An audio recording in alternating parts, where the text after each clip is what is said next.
Hello, everyone. Welcome back to part 2 of Book Club of The Infinite Game. It's a wonderful group coming from all over the world. We have Canada, Harrisburg, Pennsylvania, India, Berlin, Pittsburgh, Melbourne, Australia. How are you? Good morning to you. And from the Strategic Stripping Away Book Club, I feel exactly the same. I also have not been excited for a book club in my life, especially from when I was a child. Good to see everybody. Dare I say this, at the risk of, well, I've really been enjoying reading this book. Maybe it's because I agree with everything that was written. It's been a good few chapters, I have to say. So this time we are live on YouTube, LinkedIn, and Facebook, which is very cool for us. I have everybody on all those platforms.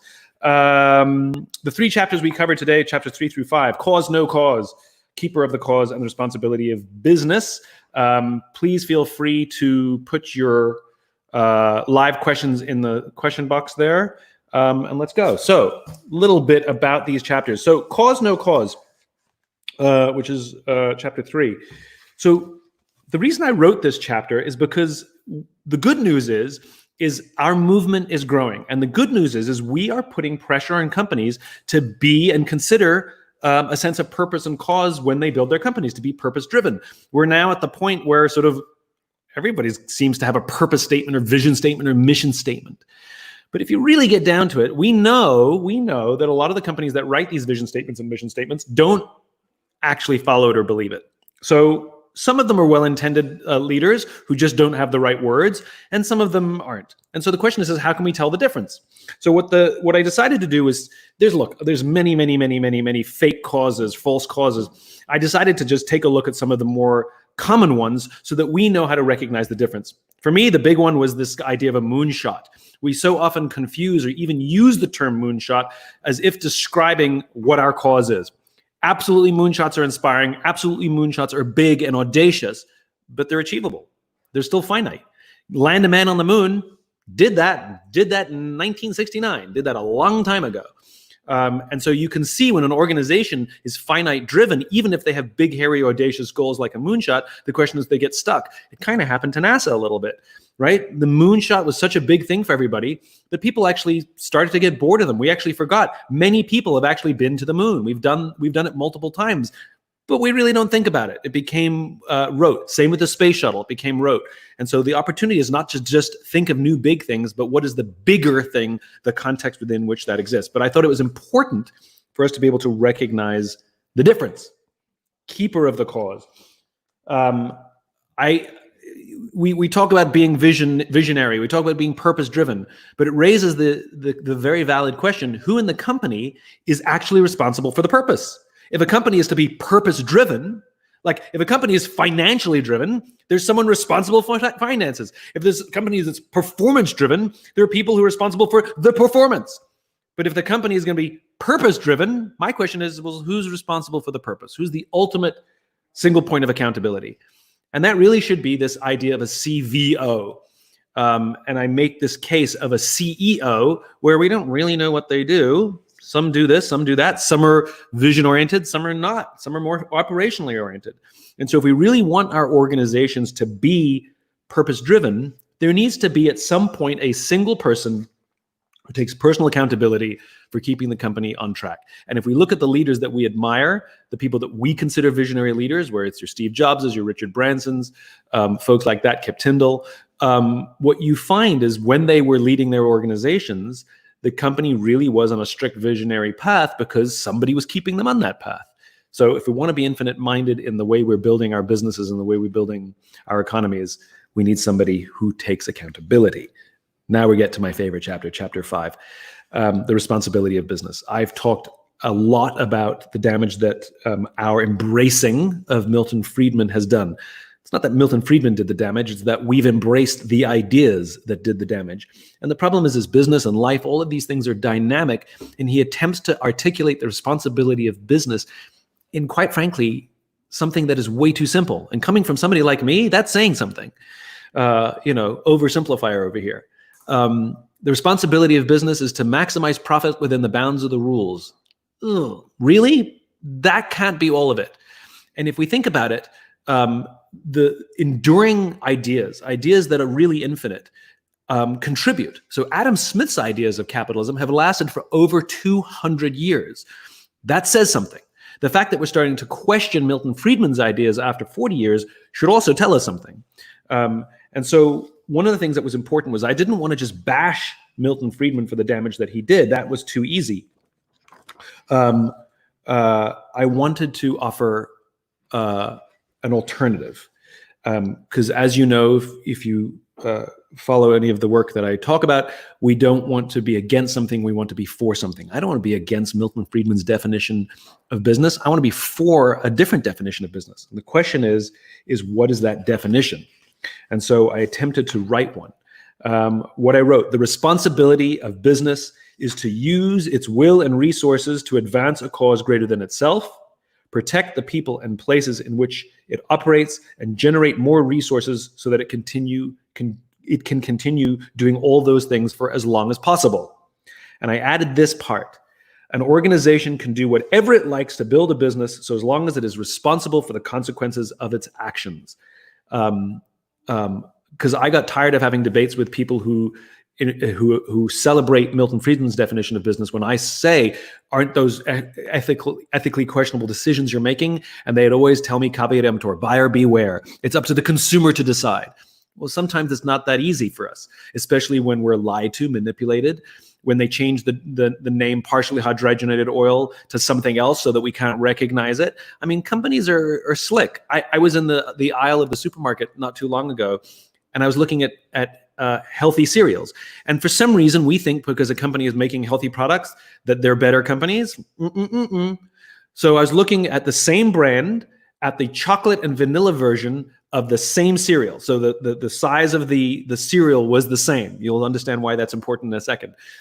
And the chocolate one said, now with less fat, or now like only 2 grams of fat, whatever it said. Or sugar, maybe it was sugar, whatever it is. So I just decided to look on the side of the package at all of the nutritional information, and sure enough, there it was. The chocolate one had way less sugar than the plain one. And then I looked at the serving size. One was a cup, the other one was a third of a cup. Like, you got to be kidding me! Who eats a third of a cup of cereal? Number one, and the reason it was the same size cereal, so it's not like there was like more little bits of cereal in. It was the same thing. They had manipulated the size of the serving so that they could make a claim on their packaging that this one had less sugar. That's called a lie. It's called manipulation, and they need to be held responsible. There are no standards, unfortunately, for this stuff, which drives me absolutely crazy. And so I want to take your questions. We'll talk about the kind of capitalism we have now versus the kind of capitalism that the people on this call, I'm sure, all completely agree with, which is a different form of capitalism than we have now. I'm not anti-capitalist. I'm very pro-capitalist. I'm just in favor of a different form of the capitalism that we embrace today. Okay. Hello, Egypt and Bangkok and Minnesota and Texas and Pakistan. Wow. I just love how this message spreads far and wide. Do you know why? Because it's relevant to human beings. It's not about culture. It's about us. We all share these same ideals. Okay. Questions. Let's jump right in. Kelly Crevier from our ever loyal Dakota Potato Peel Pie and Literary Society. Good to see you again. Thanks for the shout out. Here's another one. Here's the scene. Say you're interviewing for a job with a good company, but they don't have a clearly defined just cause. What words can we use to uncover their cause if they're not familiar with my work? So you can ask them, what is the world that you guys imagine? I sometimes ask this question when I've been in the room with some people, same idea, which is, can you tell me that if everything were to go perfectly in this organization, can you tell me what the world would look like in 5 to 10 or 20 years? What is the world that you imagine that you're trying to build that may or may not have anything to do with the product? That can sometimes get them talking. And if they get stuck, they'll sometimes say, well, we want to be a big company. You can interrupt and say, no, I want you guys to have great success. But what contribution to the world will you be making? What are you trying to do in the world besides enrich yourselves? That sometimes helps. It doesn't have to, it's not a necessarily aggressive or rude line of questioning, but that can really help. Here we have one from Iona Bock from Brazil. How are you? Obrigado for your question. After reading your book, I realized there are more examples of male leaders than female leaders, maybe because gender equality is not quite a rule in the C levels. From another perspective, we heard that countries with female leaders dealt with the COVID-19 pandemic better. With that in mind, how do you see inclusion and diversity initiatives helping companies play with the infinite mindset? Oh, such a good question. So I've said this before. There are traditionally female characteristics like maternal instinct, caring, patience, things like that. There are traditionally male characteristics, things like aggression, decisiveness. And it's not that we need more female leaders, it's that we need more leaders that act like females. And women just happen to be better at that. The leadership qualities that I talk about, patience, caring instinct, things like that, women tend to have a better time with that. And through my experience with my work over the years, quite frankly, especially with Start With Why, women understood that work much quicker than men. I would give a big speech in the early days of Start With Why, and all the women would just be nodding yes, yep, totally get it. And the men would raise their hand and say, what proof do you have? And so when we have female leaders, you tend to see those things happen more. And in the case of COVID, Taiwan, Germany, New Zealand, they took a much more maternal, patient approach, and they have, quite frankly, done a hell of a lot better job. There's a whole article about it in Forbes magazine than many of their male counterparts. Now, I'll tell you a funny little corollary. In the Marine Corps at OCS, they run their future leaders through little mini obstacle courses. They call it the LRC, Leadership Reaction Course. And they've discovered that there's a difference between when the men run it and the women run it. It's a timed event. It's a timed things. Here's what they discovered with the men. The men don't spend enough time planning. They make a decision too quickly. They end up choosing the wrong plan, and they end up failing. The women spend too much time planning. They come up with the right answer, but they don't need enough time to execute, so they end up failing. In other words, what makes great teams is a blend of those things and the frustration and the tension of those two things. So, doorbell, I'll ignore it. Don't worry about it. We need more female dynamics. Women just happen to be better at that than men. Okay, Noah Max from the Echo Ensemble Book Club. Nice to see you. You share that the CEO should really be called the CVO. How does a CVO find and prepare a successor during their own tenure to lead the organization in the future? How does one do this without aggravating the current CFO, COO operators? Such a good question. Well, as I talked about in the book, we have this notion that it's a single line of hierarchy. It's really two parallel lines. And so we should get comfortable with the fact that there is a sort of they go together, and they're a team. And some of the best organizations I've seen, the COO or the CFO has a really strong ego to say, "Look, I'm really good at my job. I'm the best in my industry at my job, but that's not my gift. What that person does. But we make a great team." And unfortunately, because that CVO mentality is so far looking ahead all the time, that they look at the operator-minded person and they anoint them. It's happened all the time. Even the visionary leaders that we like anoint their operators because they say quite legitimately, that person knows more than I do about the business. True. They understand how it works better than I do. True. They know how to get things done better than I do. True. Except for the fact that it's the wrong skill set. And so I think what we need to do is start. One of the things we need to do in our organizations to choose our successors is talk about the skill sets that we need in both those jobs. And that CVO job is the ability to see forwards. You might see marketers come up into that CVO. Lou Gerstner, who transformed IBM, he came up through the marketing ranks. So you can see the difference between a finance person and an operator versus a marketer, for example. And so we want to make sure that those psychographics, those different mentalities of the way we approach problems, the way we see the world. And by the way, I don't mean all marketers will make great CVOs and all operators. That's not the case. A CVO and CVO can make a great, a CFO could make a great CVO if they take the time and learn the skills that their job is going to change. The problem is when you get to that level in an organization, you've worked so hard doing one thing that to tell somebody that you have to now completely change your skill set, even though this has worked very well for you up till now, that's just harder. It's not impossible. It's just more difficult. Hope that helps. Let's take, let's see what we got here. All right. From Jason Quinn Lee. Jason Quinn Lee, how are you? Milton Friedman's contribution to infinite games was partially, if they mess you up once, then they mess them up forever. But the mathematics says forgiving people is better. How do we square that with corporate ethics? How do we square that with? So I think I understand the question. Milton Friedman, say it again. Let me read it. Yeah, the first. This one's a tricky one. Okay, Milton Friedman's contribution to infinite games was partially, if they mess you up once, then they mess you up forever. But the mathematics say forgiving people is better. How do we square with that with corporate ethics? I understand that all of us are fallible. We're human beings, and even highly ethical companies, the people in those companies will do unethical things. But the difference is it doesn't become a culture. It doesn't become a culture of unethical behavior. There might be ethical lapses, in which case the organization swoops in and says, hey guys, we don't do that. Or they take immediate responsibility as soon as it's discovered.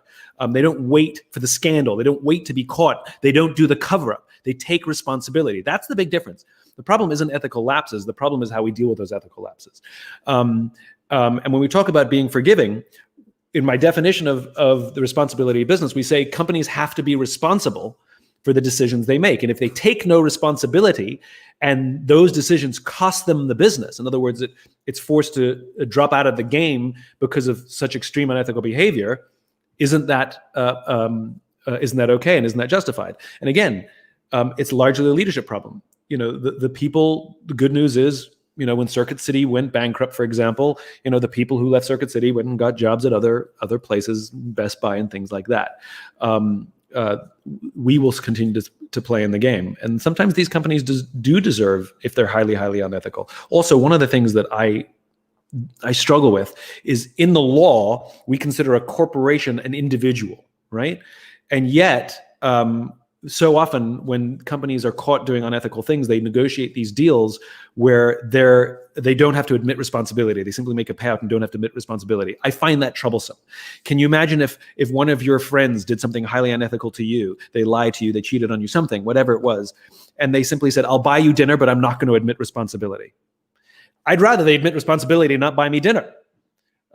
Most malpractice cases are simply because the doctor refused to apologize. Isn't that crazy? True fact.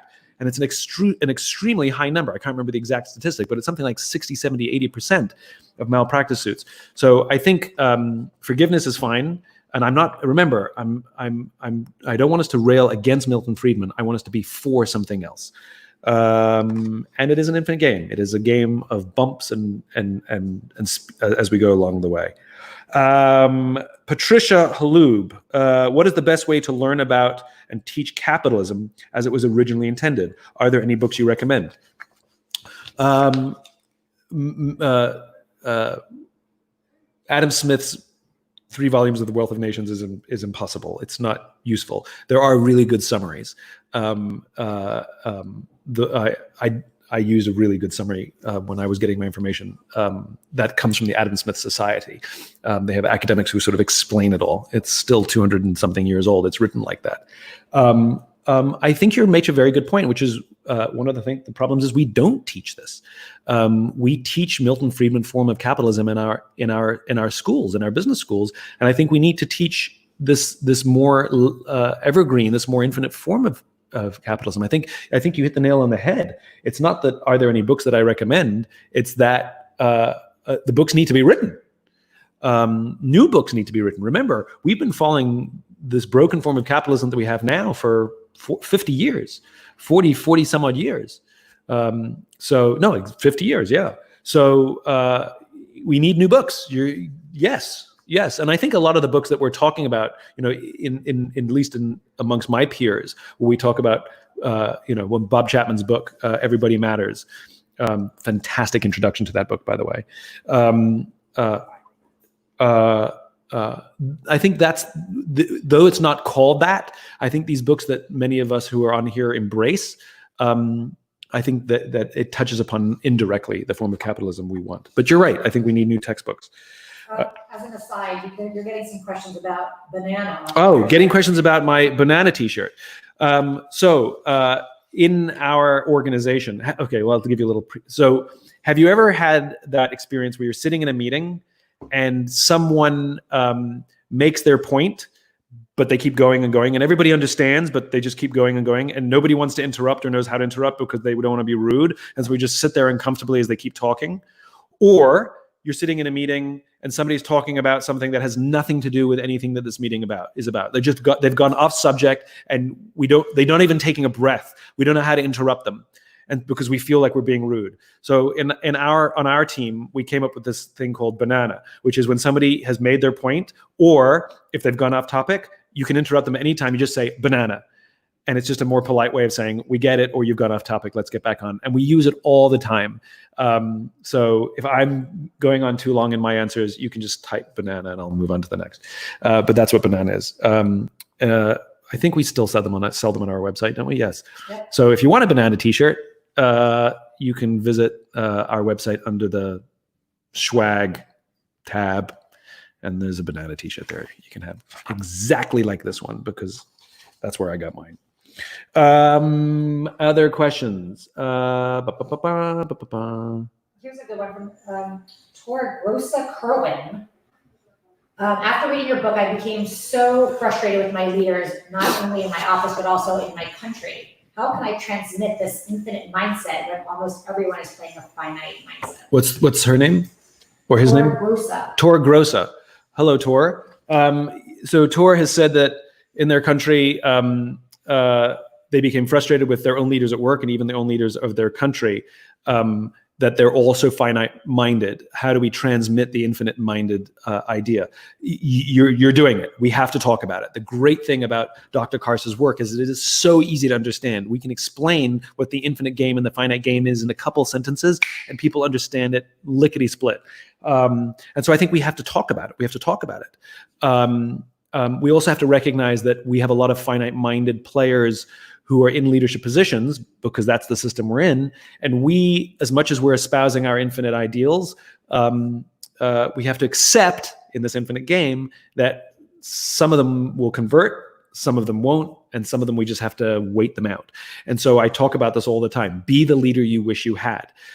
If we operate with a finite mindset with our team, for example, and we do all the things that we're supposed to do, including preaching the definition of an infinite game and that we're in one, eventually those people get promoted or move out to other parts of the company or move on to other companies. And we want them to take the lessons they've learned from our team and go, in other words, let's build a bench of leaders for the next 20 years. Hopefully we can change the minds of some of the people in power already. Unlikely. But the better option is to build a strong bench of infinite-minded leaders now, that in the next 10, 15, 20 years, as they start getting promoted up and start taking over both our nations and our companies, that they will be more infinite-minded. So our movement is working. Our words are spreading. Keep preaching, keep preaching, keep preaching. That's why we do this. That's why even book club exists. It's to disseminate ideas. Okay. Here's one from Condo. It ran away from me. Where'd it go? How can leaders leverage affirmative actions to create a diverse and inclusive workplace without or minimizing resentment or doubt from the team org members? Whoa. I think asking for help is the thing to do. I think that the more, ironically, inclusive we can make these changes, I think the better it goes. I think having discussions, I think bringing people in who are affected by it, bringing people who've been adversely affected by it, affirmatively affected by it, and not only having individual conversations, but bringing them in as a group and saying, this is what our goal is. Our intention is to create a diverse and inclusive workplace for all the obvious reasons, and because we believe that different upbringings, different perspectives contribute to better ideas and a better organization. diversity in all of its forms really, really matters. And that's the kind of organization we want. We recognize that we can do better than what we have been doing. And we're looking at all sorts of ideas to make sure that we are more inclusive and diverse. We're looking for ideas on how we can do this. And I think the leaders ultimately will have the final say. But to take counsel, I think, is imperative. This goes back to the story I think I've told before of Nelson Mandela. Nelson Mandela is a very, very important leader in the world, because different leaders from different nations are viewed differently depending on where you go in the world. But Nelson Mandela is universally regarded as a great leader. So he's a very, very important case for us. And he was the son of a tribal chief. And and he was asked, "How did you learn to be a great leader?" And he told the story. He said, "I remember when I was a boy, I would go to tribal meetings with my father, of all the other tribal chiefs." And he says, "I remember two things. One, they always sat in a circle. And two, my father was always the last to speak." And if you think about that, sitting in a circle communicates equality of ideas, even if we know there are different ranks in the room. And number two, so often the person in charge, even well-intentioned, will come in the room and say, "Hey guys, this is what I'm trying to do. This is what I want to do. This is what I think we should do. What are your opinions? I want to know." Well, by the time they've told you their ideas, it's too late. You've either muddied the waters, or you've made people feel that their different ideas don't matter. And so, what's way more effective is for a leader to say, "This is the vision that I want to achieve. I'm interested in your ideas," and then saying nothing about what they think we should do. And go around the room and let everybody speak. And the responsibility of the leader is to ask questions for understanding, but not to make anybody feel that their ideas are invalid. By the way, they can think they're invalid. Some ideas are crazy. But the point is two things happen. One is that leader gets the benefit of all these different perspectives, which ultimately make them better informed. And two, it makes everyone feel like their ideas matter, because they do. So I would treat it the same way. Good question. Pierre Krarup. Did I pronounce that? Probably badly. Sorry, Pierre. Pear. Did you say Pierre or Pear in Denmark?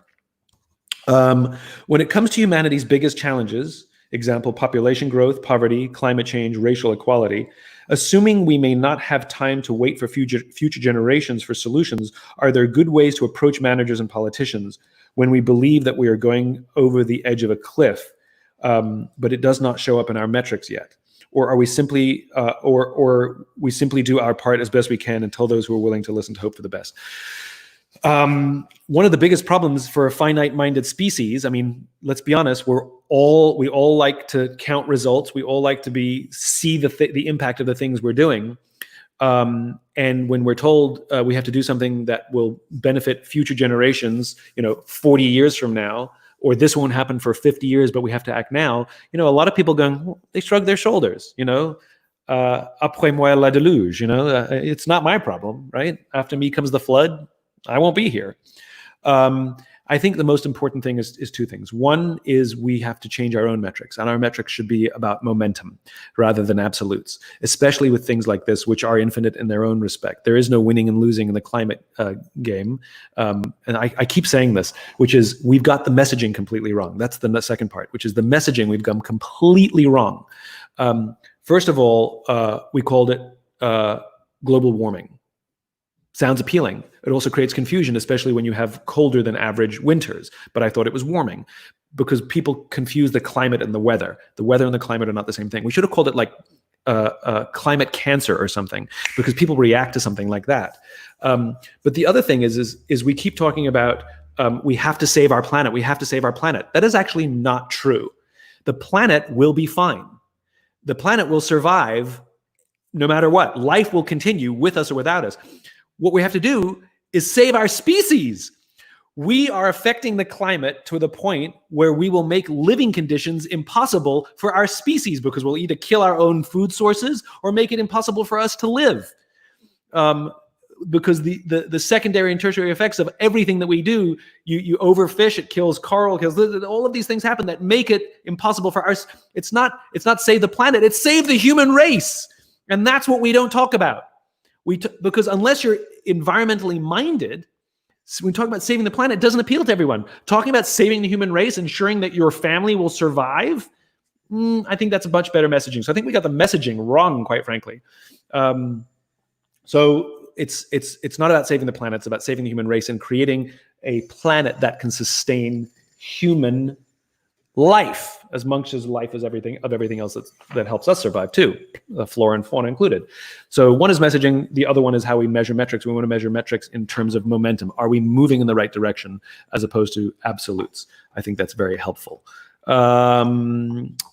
Here's from the Bridge House Book Club from Berlin and Hamburg, Germany. Guten Abend. Alex Krakow wants to know, when I introduce myself to a potential customer, do I introduce myself with my why or my just cause? My why is my origin story, far more personal. A just cause is probably a bit more marketing visionary. What are your thoughts? It can go either way. I do both.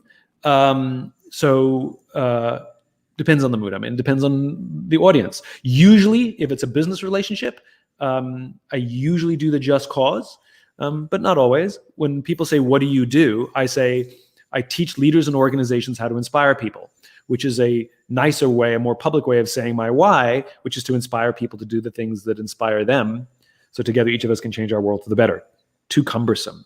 A why is not always pretty. The foundation of a house is not always pretty. So my why is to, when people say, Simon, what do you do? I say, I teach leaders and organizations how to inspire people. If they believe what I believe, if they believe what I believe, they say, that's amazing. Inspiration, that's incredible. How do you do that? They hear the word inspire. If they don't believe what I believe, they say, what kind of companies do you work for? So it helps me know, are they believers or non-believers in my why? But very often the way I start meetings, whether I'm the one who called the meeting or whether I'm the guest to the meeting, I always say, let me tell you why I'm here, or let me tell you why I called this meeting, or let me tell you why I decided to attend this meeting.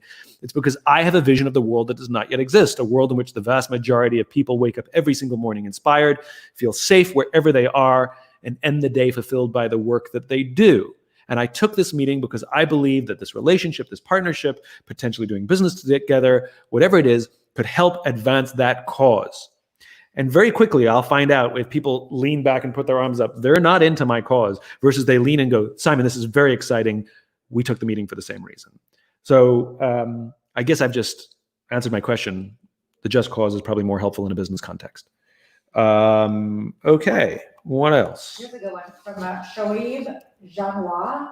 Okay, Shoaib Janois. How can we as individuals, as young leaders, develop an infinite mindset when we keep battling the challenges of ideas, productivity, and execution on a day-to-day basis? It often seems quite discouraging to dream big when we are unable to achieve our short-term day-to-day targets. Such a good question. The question was, how can young leaders, would-be leaders, maintain an infinite mindset and stay inspired when they're constantly being bombarded with finite-mindedness and being beaten down, and it gets discouraging? That's why this matters. Which is, none of us is strong enough. None of us has the mental toughness to get through this alone. This is why we need each other. Remember, the reason we formed a book club was not about reading the book. It was about doing something with others. It was more important that you formed a book club, even if it was one other person, than it was to simply read the book. Because it's about the shared ideas and the camaraderie and the team. That matters most, because you will get beaten down and you will get discouraged. And the question is, who are you going to pick up the phone and call? I have a group of people. Some of them I've become friends with. I met them because I wrote about them. Bob Chapman, Johnny Bravo, Kip Tyndall, some of these folks who I wanted to learn more about and I wrote about them. Some of them have become my friends. And when I'm beaten down or not sure I can do it or become discouraged or whatever it is, I call one of them and say, I love that you and I are doing this together. Thank you for being there. And they talk. Go listen. I did a podcast with Bob Chapman. Go listen to how Bob talks. Like, I don't have to say a word. I can just pick up the phone and say, hey, Bob. And he says all the stuff he said to me on the podcast. That's who he is. It just oozes out of the guy. And he re-inspires me, and he gives me the confidence, and most important, the feeling that I am not alone. And so that's very essential here, which is, this is an uphill journey. We are trying to completely change a system of economics and business practices that have been firmly entrenched for 40 years. And it took 40 years, it took 20 or 30 years for that system to become entrenched. It's going to take us 20 or 30 years to entrench a different system. We're well on our way. I think we're 15 years away, maybe 10 if we're really optimistic, but 20 at the most. This is a long journey. And so we have to have buddies. We have to have leadership buddies in this. And so that's what this is about. This is one of the benefits of book club, is that read all the names in the live comments. Every single one of those people there, we're on the same team. So never feel alone. Make sure you have someone you can reach out to when you feel beaten down. And remember, all of us have to contribute in a small way. It's not necessarily about doing big things. It's about doing small things on a daily basis that matters even more than the big things. Consistency is often more important than intensity. Going to the dentist twice a year, intense, won't keep your teeth from falling out. If you only do that, all your teeth will fall out. Consistency, brushing your teeth for 2 minutes every single day, even more important, believe it or not, or at least as important. The consistency, the little things that seem innocuous are really, really important in this game. So that's what I would recommend. Okay, how are we doing? I like this one. Arun Suresh. Nice to meet you, Arun. Can the infinite mindset help in being more open-minded and thereby learn more? Yes, yes, yes. Such a great question. And the answer is 100% yes. Okay, and for a couple of different reasons. A finite mindset hates surprises, hates uncertainty. A finite mindset likes to control things, because if I can control things, it means that things will go as predicted. In other words, finite. That's why finite mindset likes short time frames. We like short-termism in the finite mindset. And we like to tell people that our way is the best way because more predictable that way, right? That's what finite-mindedness is all about. An infinite mindset embraces uncertainty. They find opportunity in surprises and uncertainty. Things that are different and are new are exciting, and there's a tacit understanding that I don't know everything, and other people know more than I do.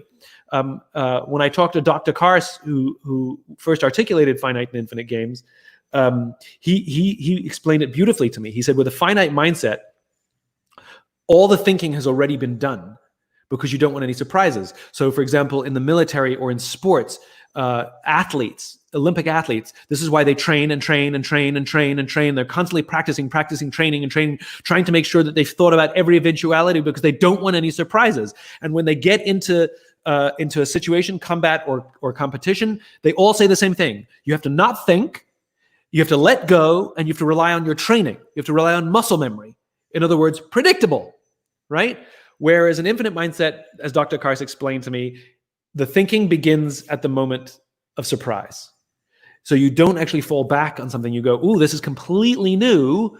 What are we going to do? And you start looking for new ways, and you become curious and investigative. And you see this. You see how, especially in business, companies try to solve different problems the same way. They try to solve new issues the old way they used to. Doesn't work. The infinite mindset says, boy, this is totally new.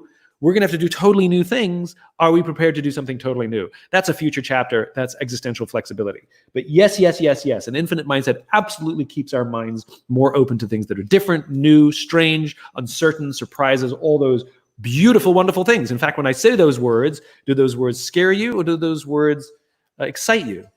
Uncertain. Is that scary, or is that exciting? Jordan Harper, I like this one because I think this is so realistic. How do we recognize in ourselves when we may be leading too heavily from a finite mindset? Are there signs we can look for? Remember, the infinite game is not the absence of finite games. Finite games are very important in the infinite game because we need to have short-term victories, things that we can measure, things that we can plan. The infinite game is the context within which that exists. I've talked about this in previous chapters. Think of it more like a lifestyle. I want to be a healthy person. One of the things I want to do is lose some weight. Finite goal, finite mindset. This is my arbitrary weight I want to be. This is the arbitrary date I want to hit it by. But it's to be healthy.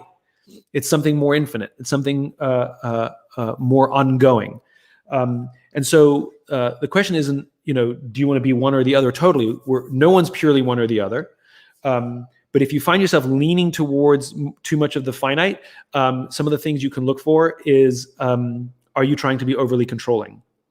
Are people saying to you, Stop trying to control everything. That might be a sign. Are you operating out of fear? Are you making decisions out of fear or inspiration? Are you that would be a finite mindset thing. Are you playing defense or offense? Are you making decisions in response to what your competition did? Or are you making decisions to help advance your cause regardless of what your competition did? These are clues that there might be a little too much finite mindedness. It's good to understand what our competition is doing. It's not necessarily good to change our path simply to react to them. This is what happened to Boeing, by the way. They were so worried about what Airbus was doing that they upset their own schedule for the 787. They kept doubting themselves, and that platform kept having so many delays because they were not worrying about their platform and their vision. They're worrying about what Airbus was doing. Same with the 737 MAX. They were so obsessed with making their short-term financial goals, they actually produced a plane that was dangerous. Also check the ethics of the organization. Excessive finite-mindedness will breed excessive amounts of ethical fading, which we will discuss in a future chapter. Okay, let's see what else we have. Simon Huiskamp, good name, the Simon part, I mean. How can we motivate people who think that they know it all and never think with the group, but always know best, just because that they are high in the pyramid?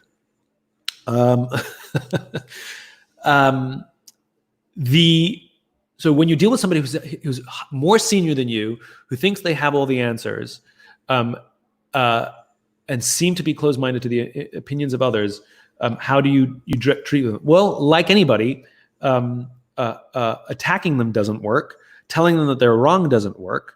Validating their point. So it doesn't matter where somebody is in the hierarchy. It's the same up or down the hierarchy. You want to validate someone's opinion first. I would say that's an interesting point of view. Can I share something I was thinking? Because very often what we do is we tell them that their thinking is wrong, as opposed to saying I have an alternative perspective that might contribute. I find that has been very helpful. I've dealt with people who are much more alpha than me, and they've told me that I'm right. And I sort of nod my head and I go, that's interesting. One of the things that's happened in my life, and I make it really personal to me, so it's less of an attack. And they might be more open-minded to listen when I say, and one of the things that I've observed or I've been reading that's made me very interesting, and I make it a little more objective or a little more personal, and I take them out of the equation. So their ideas are not part of my equation, so they feel less attacked. Bill Poon, Philippines. I've eaten balut. I didn't get through the whole thing, I will admit. I got through some of it. I couldn't do it. How does playing with an infinite mindset act as a moral compass? Again, we'll touch upon this in way more depth when we get to the chapter on ethical fading. But one of the things an infinite mindset does is actually helps us stay more ethical, believe it or not. An infinite mindset is actually an insurance policy against unethical behavior, or at least taking its nasty grip and becoming acculturated inside the organization. Because when we're driven by our cause, we understand this is a long road. When you have an infinite mindset, you actually are forced to consider secondary, tertiary effects. Finite mindset, we just care about right now. We care about the reaction we get now. We care about the results we get now. I'm going to pull this lever and this is going to happen. That's all I care about. An infinite mindset inherently, because we're forced to look multiple steps ahead, we say, okay, if I pull this lever and this happens here, that'll make this happen there. This will make happen there. Do we really want to do that? I'll tell you an extreme example of thinking about secondary and tertiary effects.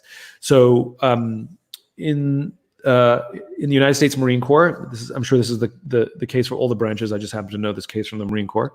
It used to be that a Marine, if they wanted to change their death benefits, had to fill out a form, probably in triplicate, and get their NCO to sign off on it. And if their NCO, looking at the form, said you want to take your mom off your death benefits, that NCO is going to look up and say, "What's going on? Are you okay?" In the name of reducing bureaucracy, red tape, and saving money, the Marine Corps digitized that process. So now a Marine all they need do is log on to the intranet, go on and change their death benefits. And that's it, done. Money saved, bureaucracy reduced. Fantastic, we love that. However, the Marine Corps also discovered that well over 90% of Marines will change their death benefits within 1 week of a suicide attempt. And we've removed the human being. We've removed the human being from interjecting in that transaction. So did we save money? Yes. Did we reduce bureaucracy? Yes. Did we reduce red tape? Yes. All those things good? Yes. Was it worth the money we saved? Probably not. And so we have to consider that sometimes the problem we're aiming to solve might create a new problem. And that's what it means to consider secondary and tertiary effects. And sometimes it's not worth the money we save or the money we make. So one of the things an infinite mindset helps do is protect against that. Okay, we're going to do, I think, one last question. Who wants to bat cleanup? Yes, the RAF girls. We've heard from them before, haven't we? Yeah. Good Sarah and Nicola. Hello, Sarah and Nicola. I think we heard from you last week. Good last question. What would you say to Milton Friedman if you could speak to him today? What would I say to Milton Friedman if I could speak to him today? That is such a good question. I would actually just want to sit and ask him how he came up with his ideas. I want the background story. My guess would be that Milton Friedman is an academic. In fact, I know he was an academic. He was an economist and not a business owner. And sometimes making observations from an academic tower may be good in theory, but not good practically.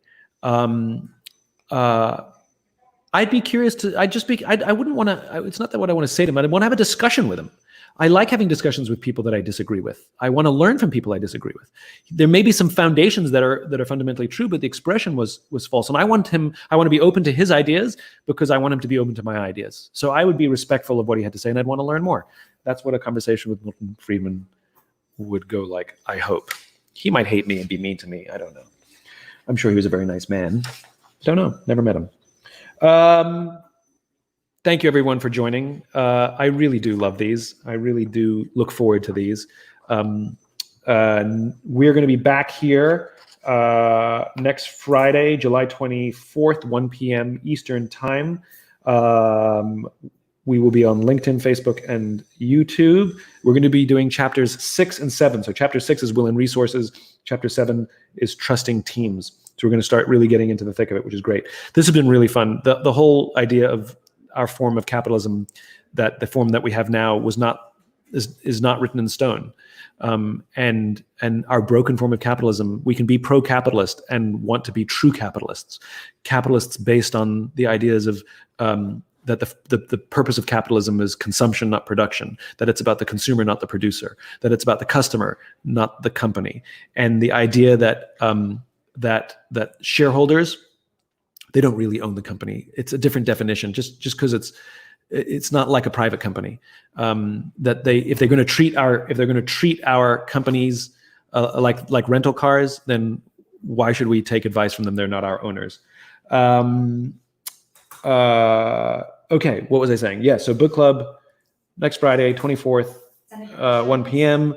Please send in your questions and photos. If you have photos of your book club or over FaceTime or Zoom or whatever you use, love to see that as well. That's really fun for us to see. Please send your questions and photos of your book clubs to bookclub@simonsinek.com.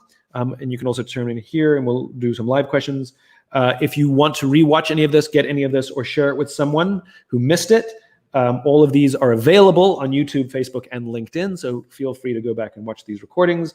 If you want to dive further into these concepts and learn to adopt an infinite mindset, our amazing team has started producing classes to help people adopt some of these mindsets. And they're up live on our website, simonsinek.com. And because I love my friends who come to book club, we have a special discount code, 20% off, that you can use anywhere you want on the website. Sorry, you can use it on all the classes. It doesn't work on the swag, sorry. You can use it, different systems. You can use it for any of the classes. This is exclusively for book club. Use the discount code BookClubRules, because it does, and get 20% off classes over there. And that's good for the month of July. We have classes on, oh yes, we're ready. Just in, We already have classes on how to advance a just cause, how to build trusting teams, and study your worthy rivals. The trusting teams one is going to be really interesting. Rich is on that one, right? Yep. Yes. So a former Navy SEAL who introduced me to the idea, if you read in The Infinite Game, we'll get to it later, the idea of trust versus performance. The guy who first introduced me to that idea, Rich Davini, he's the guy who's teaching the class on building trusting teams. Really, really good class, really, really good guy. Thank you for joining again. Remember, book club is not about reading a book. It's about doing something together. Find a friend, form a book club, have a discussion, use the book simply to spur conversation and ideas. And with that, I'll say take care of yourselves, take care of each other. Love seeing you. Can't wait to see you next week.